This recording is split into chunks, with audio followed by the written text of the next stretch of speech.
Hi guys, and welcome back to another episode of Rebuilding Stockport County. We're in the Premier League, into Season 7 of this save. I honestly, when I started it, did not expect us to be in the Premier League part this early. I think my plan was 10 seasons to the Premier League. That was what I thought would be the case.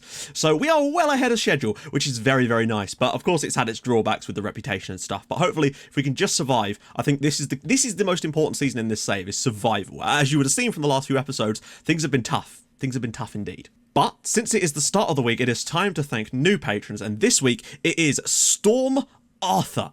What a bloody name that is. If that is your actual name, then why are you not a professional wrestler? We've also got Mark Edfoot and Oliver Crossley, so massive thank you to all three of you. It's been an incredible month for the amount of people signing up, which is crazy, and I really don't expect that from any of you, but I massively, massively appreciate it. It really does give that channel the extra little bit of boost to enable me to do things like buy pimp costumes. That's where your money's going. But also, just those of you that are watching the videos, just making all this possible, it's brilliant. So, now, let's get into things. Bruno Bridges, still only 23 years old. He's been with us, well, 7 years. He's made 134 league appearances, and he's scored 1 goal.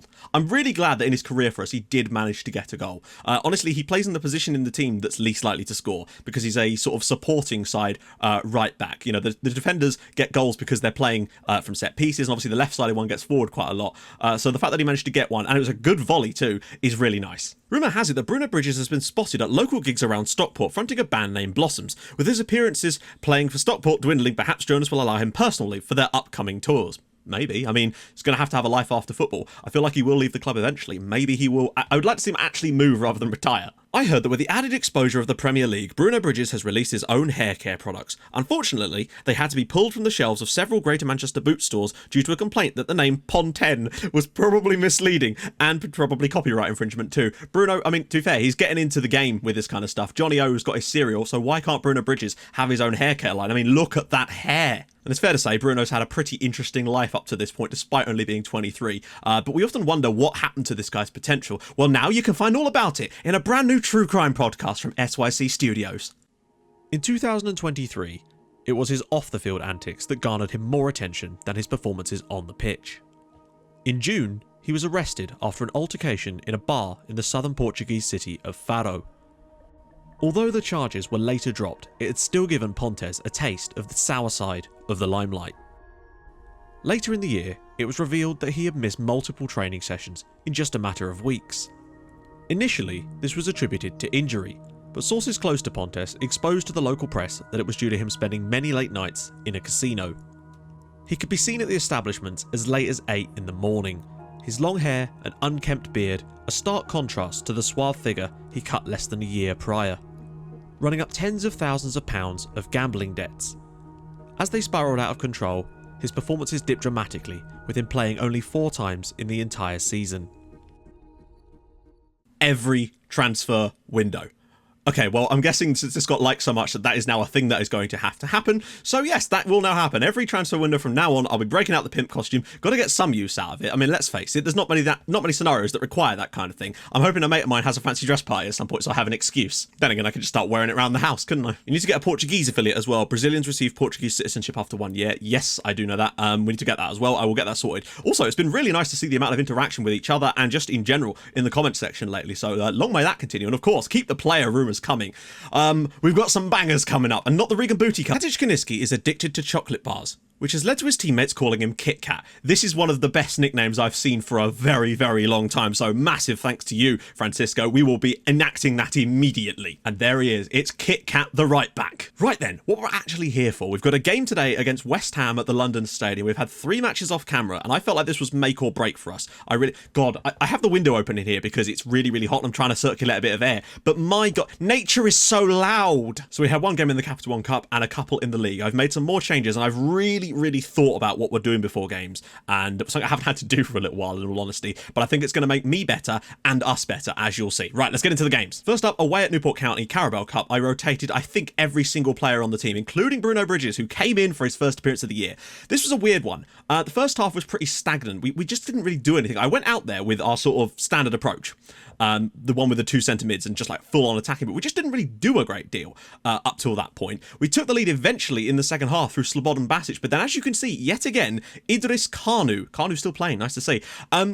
equalised for them with an instant highlight, so much so that it was actually in the same minute of the match. Even in these games it's happening, and it's really annoying. Thankfully, we did then pick things up after that. Piero Bolina came off the bench, he started this game to get a goal, and then Liam Hunter in the 95th minute scored his first ever senior goal. It's nice to see him still floating around the squad. I feel like he's got a lot more to prove, but he is actually showing it and getting some performances in the team this year. It's good to see. So we are through to the next round, where we'll play Ebbsfleet United, so it's basically a buy into the next round too. Nice to see them and Fylde playing in the Football League now. Next up, we were at home to Crystal Palace, a game that I'd earmarked as a potential one to win, and oh my god, we should have won. Now, Palace played the same shape as Spurs, so I took what we'd learned in the second half against Spurs and played with a 1DM system, and we absolutely dominated them. For the full 90 minutes here, we were brilliant. And like, for some reason, this doesn't always display the number of correct chances. It seems to just be a random. Like when we played Birmingham last year, we had 6 clear-cut chances, and it said here we had like 3. So I don't know what this means. Point is, we were fantastic against Palace, but we just could not find the back of the net. Somehow they escaped with a 0-0 draw, despite only having 3 shots and not hitting the target once in the full 90 minutes. I was pissed, but I took the fact that we got a clean sheet out of it as a positive and something to build on, knowing full well that we play this game 19 times out of 20, we win this match. And, you know, sometimes you're just going to get a bit of bad luck, but we needed a bit more luck than that. John Gray was fantastic in this game too. Makengo was awesome as well. Now, against Wolves, I was a little bit unsure what we did. Firstly, we won the game, which was brilliant, and actually kept a clean sheet on the night too, which was even better. But the key thing is I started on our more attacking system, and we were actually getting dominated in the early stages, so I was preparing to turn over, and then Josef Bajza got put through by Regan Booty and slotted us 1-0 up at home. So I thought, right, now we're definitely switching to the 1 DM kind of situation, because they were cutting inside because they had 2 inside forwards. And then, yeah, they were okay, but we really sort of dominated the game after that. We, not in possession in terms of just creating chances, kept the ball nicely, played really, really well. Dimitrov had an absolute wonderful game, as you can see. He was man of the match on the night, and he was getting assists for days, and I think that pace is really helping.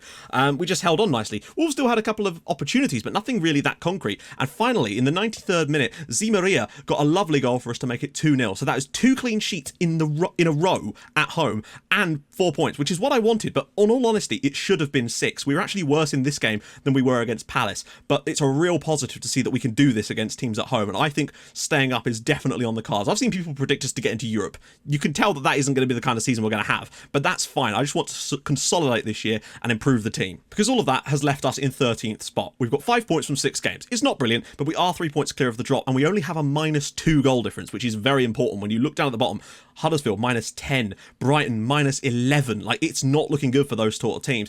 West Ham -8.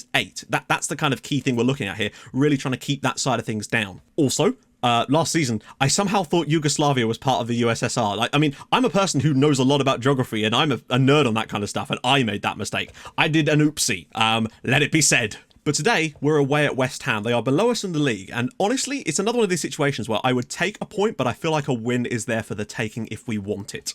Well, not, we obviously want it. Sean Dyche currently managing West Ham, to give you an idea of the situation they're in at the moment. I can't believe that Kit Kat is already 1 yellow away from a suspension. That is impressive. They're playing a 4-4-2, apparently, with heavy emphasis on the right-hand side moving forward. With that in mind, we're going to play this tactic, because this one just seems to work well against 4-4-2s. It allows us to keep the ball and do a reasonable job. As much as I want to play Andy Davidson, I'm not going to risk him for today. We're going to bring in Kuba in there for now. So I think that's the lineup we're going to go with. We're going to Bajza, Miller, Okoro, Puimal, Kubat, Booty, of course, back there, Dimitrov, Roussel, Gray, Kit Kat, and Molden on the bench. Now, I really do need to sort this because my assistant's been picking weird players for the bench lately. Okay, so that's the bench. Fazic, Basic, Hunter, Bolina, Makengo, Toril, and Zimaria. I want to make sure we've got good options. I don't see the need for a substitute goalkeeper. I don't think I've actually had to substitute my goalkeeper in this entire save, and if it does happen, then it happens and it's one game. But I feel like it's worth having that extra outfield player for options. Right then, let's do this. Even a point would be a good result for me. Teams have been warming up for quite a while now. This is starting to worry me. Thank God for that. That took over a minute to teams are warming up. Does that sometimes, and it scares the crap out of me. Right, hopefully it will calm down a little bit and we can get going in this match. Puimal. I'm looking for maybe a long-range strike from him at some point. He's got that 15 long shots and I want to see him. Uh-oh. Lopez to whip one in. Please no. Oh, we got away with it there, no doubt. My assistant wants us to go a bit more direct, and I kind of agree. I think the lack of an attacking midfielder... oh, wow, Kubac's just gone past his man like he's not there. What a ball! Elvedin Kubac, can he pull that across for Miller? Oh my God, what a move that is. West Ham 0, Stockport County 1. John Okoro's assist, Liam Miller's first goal in the Premier League. Look at this touch from Kubac here. To go past his man like he's not there, and then to dig that ball out. What a piece of play that is. That is like game-winning alone. Brilliant ball in, Miller's finish. Not the best goal in terms of his finishing there, but it's got us in front here and we lead at the London Stadium. That is perfect. And now we have something to hang on to. Yes! That is spectacularly good. Well, won again. Kubat, he's looked really good today. Okoro. Can he take his man on? Doesn't need to. Kit Kat. Booty. Getting forward. Oh, he tried to pull one out there. We're looking really nice. Because even if this was to drop down to a draw in the end, I would still consider that a good piece of business. Lopez. Kubat wins it again. Ah, he's lost it. That was poor from the lad. Evans. Nice defending. Oh, God. And that's surely going to out of play. Gray. Oh. Are you joking? I mean, I feel like we kind of have to run the segment after this.